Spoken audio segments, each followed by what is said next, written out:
describe him to me. And Muslims, look at the description of your Rasul.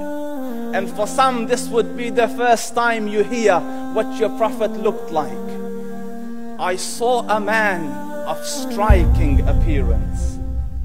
ظاهر الوضاء أبلج الوجه, radiant face, حسن الخلق, beautifully created. لم تعبه الثجلة, his belly wasn't protruding. ولم تزر به السعلة, nor was his head disproportionate and small. وسيم قسيم, proportionate and delicate, finely made, a specimen of a creation. في عينيه دعج, in his eyes there was a contrast. The dark was immensely dark, the white was excessively white. وفي أشفاره وطف, and his eyelashes were long. وفي صوته صهل, and in his voice was a natural echo. وفي عنقه سطع, and his neck was elegantly long. وفي لحيته كثاثة, his beard was full and thick. أزج أقرن, his eyebrows were arched, but they were not joined. It was separated. In Samat فعليه الوقار, when he was silent, dignity covered him. وإن تكلم سماه وعلاه البهاء, and when he spoke, it was audible and clear, almost commanding and overtaking. أجمل الناس وأبهاهم من بعيد, from afar the most striking and outstanding in appearance. وأحسنهم وأجملهم من قريب, and when he came near, the best of them and the most handsome of them in closeness. حلو المنطق, such an exalted and sweet level of logic.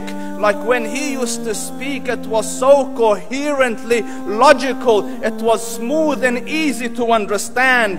فصل لا نزر ولا هذر, he was to the point, not excessive nor too short. كأن منطقه خرزات نظم يتحدرن, his logic, his utterances, his words were like jewels coming out of a necklace, calculated, polished, one after the other, it would flow magically. ربعة, he was medium in height. Your eye didn't have to strain to look up at him, nor was it tedious to look down at him. He was a comfortable sight to look at. له رفقاء يحفون به, he had friends, the people that were with him, they were working around him to try to serve and protect him. إن قال سمعوا لقوله, when he used to say something, they used to hearken to what he used to say. وإن أمر تبادروا إلى أمره, when he commanded, they used to compete to fulfill the command. This is Muhammad Rasulullah. This is Muhammad Rasulullah. Anas ibn Malik says, he says, I came out one night, it was the full moon night.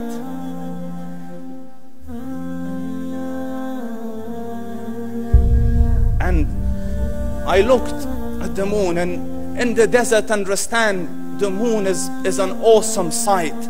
It is smooth, it is radiant, it is clear, it is gentle compared to the scorching sun at which they are used to.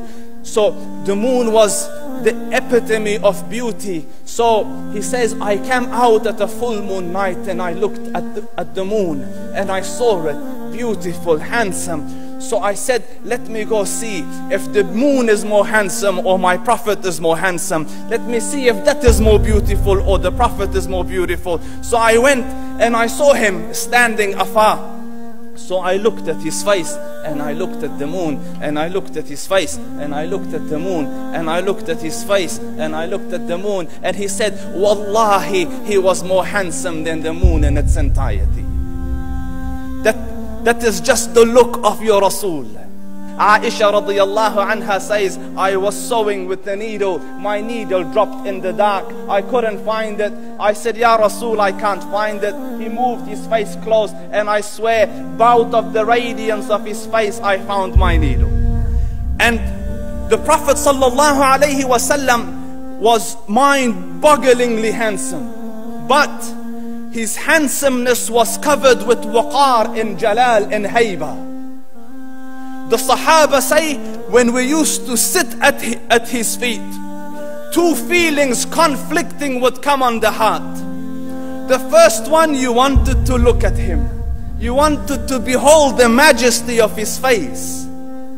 And when you wanted to look up, shyness used to overtake you, so you used to look down.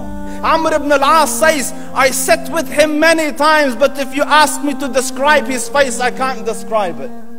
I wouldn't be able to look up to him ijlalan wa ta'ziman. I couldn't look up at him. And that is why he didn't have the problems that Yusuf alayhi salam had. Because it was difficult to penetrate the awe and the splendor of the Rasul.